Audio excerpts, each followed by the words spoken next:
98462, 87546, and 76624 were all trial engines for the Fat Controller's Railway.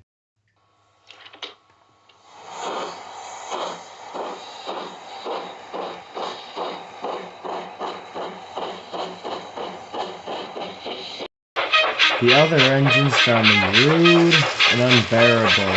They couldn't stand being around them.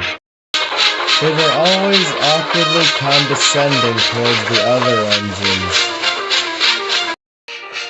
The only engine they were nice to was Gordon. They kept making efforts of being kind around him. But Gordon saw straight through them and basically stayed away.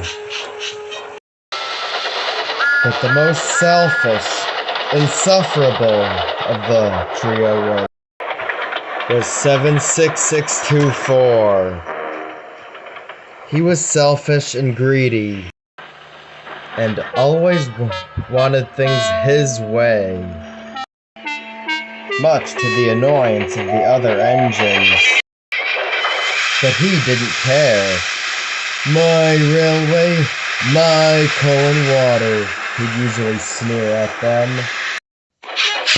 76624 was generally an arrogant engine. He would always show off when he was pulling a passenger train.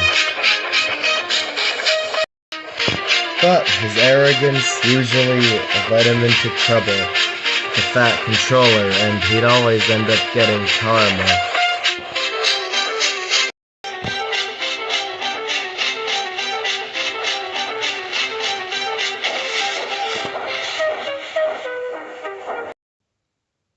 The railway was getting lower and lower on coal.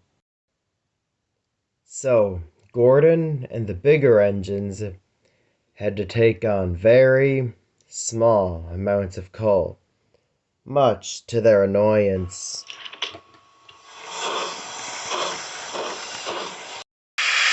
But of course, 76624 made it clear that he was the most annoyed out of all of them.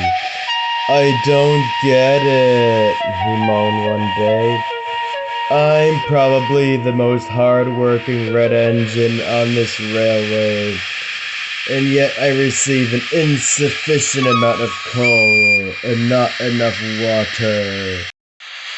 This railway should be ashamed of themselves." But of course, everyone else just went about their work, completely ignoring him. "Is anyone even listening to what I have to say?" he growled. He watched angrily as Eagle backed down onto his passenger train, completely ignoring him.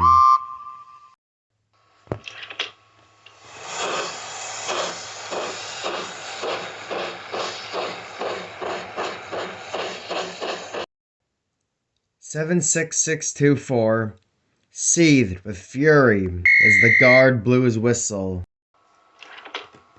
Come along, he growled to his coaches. All in good time, they grumbled. A few days later, some new coal arrived to the island of Sodor. It was different than the usual island of Sodor coal. It was dusty and burned in clouds of black smoke. The other engines complained that it smelled funny. I don't want to take this coal, said Thomas, but he did it anyway. 'Cause he had to.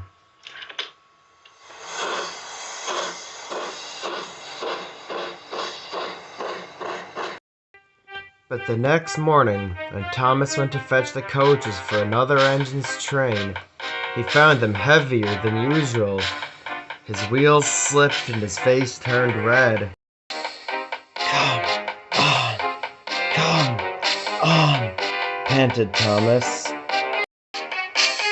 pull harder, grumbled the coaches. You're so heavy. Have you gotten fatter?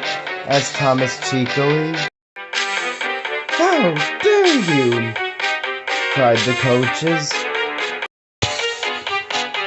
Thomas finally ground to a halt, smoke and steam hissing out of his pistons. But Thomas wasn't the only one. Engines all over Sodor were overheating, covered with smoke, breaking down. The others tried to warn 76624, but he just laughed. Huh, I'll bet that you two only broke down because you're little engines and can't handle the strength of the coal. I'll bet it wouldn't happen to a big engine like me, he chortled pompously. Edward groaned and sighed. You know what, 76624? Go ahead and try it. I'm not even going to try and talk sense into you anymore. You know what? Chortled 76624. I will, just to prove you, old iron, wrong. He chortled while puffing proudly away. Even 98462 was fed up with 76624's ignorance. Soon 76624 arrived at the station where his coaches were waiting. He glanced over and saw 4 coal trucks loaded with the new coal. An idea flew into his funnel. Oh, driver, he said, wouldn't you want to make my passenger run as smooth and efficient as possible? Yeah, of course, said the driver. Well then, why don't you fill my tender up with all of that new coal so I can go as fast as I like without having to stop at every station for coal and water. That seems like a good idea, said the driver, suspecting nothing. 76624 moved to where the coal trucks were. When all the coal was gone, he smirked to himself. I'll show old iron, he sniggered, as he moved toward his coaches and backed onto them with a bump. The people got in, and the guard blew his whistle. Now, come on, coaches, he said proudly, as he moved out of the station with his new coal.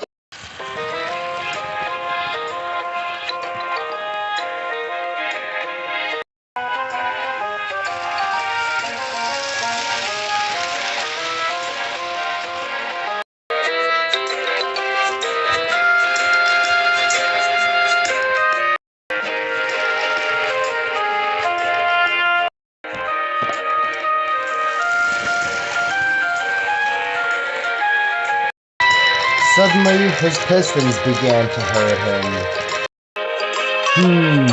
I must be going too fast. Then steam and smoke began hissing from his insides. Then he found himself going slower and slower and slower, right in front of Henry's tunnel. He was stuck. He was letting off steam like anything. Suddenly, Eagle and Sir Topham Hatt came out of the tunnel next to 76624. Eagle couldn't help laughing. Well, he said. Looks like we found the culprit who stole all the coal. What's the matter, 76624?